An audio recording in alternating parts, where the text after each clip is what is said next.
প্রথম মৃত্যু স্পর্শ এয়ার ইন্ডিয়ার। আর এয়ার ইন্ডিয়ার যে সেফটি তা কিন্তু এবার রেকর্ড ভেঙে দিয়েছে। তাদের যাত্রাপথ শুরু থেকে এই পর্যন্ত আজকের যে ঘটনাটি ঘটেছে তা এক প্রকার রেকর্ড ভেঙে দিয়েছে। ভয়ঙ্কর এই ঘটনা এবং গোটা দেশের এই মুহূর্তে চোখ রয়েছে এই দুর্ঘটনার দিকে। সমস্ত আপডেট নিয়ে এবং আমরা আরো এক আপডেট আপনাদের সামনে তুলে ধরছি যে এই দুর্ঘটনার পর প্রধানমন্ত্রী নরেন্দ্র মোদী এবার রওনা হয়েছেন গুজরাটের উদ্দেশ্যে। মর্মান্তিক দুর্ঘটনায় শোক প্রকাশ করেছেন অন্যদিকে জার্মানির বিদেশ মন্ত্রীও। বিদেশ নাগরিকদের বিষয়ে যোগাযোগ রাখা হচ্ছে অন্যান্য দেশের সঙ্গেও। এই মুহূর্তে প্রধানমন্ত্রী নরেন্দ্র মোদী তিনি গুজরাটের উদ্দেশ্যে রওনা হয়েছেন বলে আমরা খবর পাচ্ছি। তবে কারা কারা রয়েছেন তার সফর সঙ্গী যাব বিস্তারিত আমাদের সঙ্গে যুক্ত হয়ে গেছে প্রতিনিধি আশিস সরকার। আশিস, কি জানতে পারছো? শতাব্দী, আজকের যে আপডেট রয়েছে, আরেকটা ভয়ঙ্কর দুর্ঘটনা, বিমান দুর্ঘটনা কিন্তু আহমেদাবাদে ঘটেছে। আহমেদাবাদ লন্ডনগামী যে বিমান, সেই দুর্ঘটনার কবলে। সেখানে জানা যাচ্ছিল যে 2জন পাইলট ও 10জন কেবিন ক্রিউ সহ মোট 242 জন বিমানে ছিলেন যাত্রী, এবং বহু মৃত্যুর কিন্তু আশঙ্কা রয়েছে এখন অব্দি। বলা যাচ্ছে যে টেক অফের কিছুক্ষণের মধ্যেই ভেঙে পড়েছিল সেই লন্ডনগামী এয়ার ইন্ডিয়া বিমান। এইসব নিয়ে কিন্তু একাধিক মহলে এবং রাজনৈতিক ব্যক্তিত্বরা কিন্তু বিভিন্ন তাদের এক স্যান্ডেলের মাধ্যমে কিন্তু শোক বার্তা জানাচ্ছেন এবং শোকাহত তারা এই মর্মান্তিক ঘটনার জেরে। এই ঘটনায় কিন্তু জার্মানির বিদেশ মন্ত্রী জোহান ওয়েদেফুল জানিয়েছেন যে এখন অব্দি যতটুকু আপডেট ওনার কাছে রয়েছে, যতটুকু বিস্তারিত বিবরণ এখন অব্দি সবটা পাওয়া যায়নি, তার তিনি প্রার্থনা জানাচ্ছেন এবং তিনি বিমান দুর্ঘটনায় ভয়াবহ ছবি দেখে কিন্তু তিনি শোকাহত। সেই সাথে কিন্তু প্রধানমন্ত্রী নরেন্দ্র মোদী কিন্তু ইতিমধ্যে কিন্তু দেখা আপডেট রয়েছিল যে তিনি রওনা দিয়ে দিয়েছেন গুজরাটের উদ্দেশ্যে, এবং তিনিও কিন্তু এক স্যান্ডেলে শোক বার্তা জানিয়েছেন।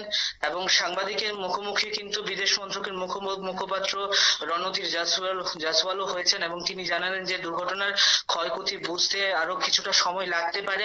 আপাতত উদ্ধার কাজ চলছে দ্রুত গতিতে এবং বিদেশি নাগরিকদের সাথে কিন্তু যোগাযোগ রয়েছে অন্যান্য দেশের প্রশাসনের সাথে। বিমান দুর্ঘটনার পর কিন্তু দেখো শতাব্দী, যেটা দেখা যাচ্ছিল যে বিমান দুর্ঘটনার পর প্রায় 3 ঘন্টা কিন্তু বন্ধ ছিল আহমেদাবাদ বিমানবন্দর, এবং অবশেষে কিন্তু শুরু হয়েছে উড়ান পরিষেবা। অন্যদিকে কিন্তু বিমান দুর্ঘটনায় সম্ভবত মৃত্যু হয়েছে এক কানাডিয়ান নাগরিকের, এবং ভারতের কানাডিয়ান হাই কমিশনও কিন্তু এই বিষয়টা নিয়ে শোক প্রকাশ করেছে। এবং যে মেডিকেল কলেজের হোস্টেলের উপর ভেঙে পড়েছিল বিমানটি, সেখানে কিন্তু সেই হোস্টেলের অন্তত 20 জন পড়ুয়া কিন্তু মৃত্যুর আশঙ্কা রয়েছে। এটা কিন্তু এই বিষয়ে কিন্তু শোক প্রকাশ করেছে, এবং আহমেদাবাদের বিমানবন্দর আপাতত কিন্তু উড়ান পরিষেবা বন্ধ ছিল এবং তার জেরে ব্যাহত হয়েছে দেশের একাধিক প্রান্তের বিমান চলাচল।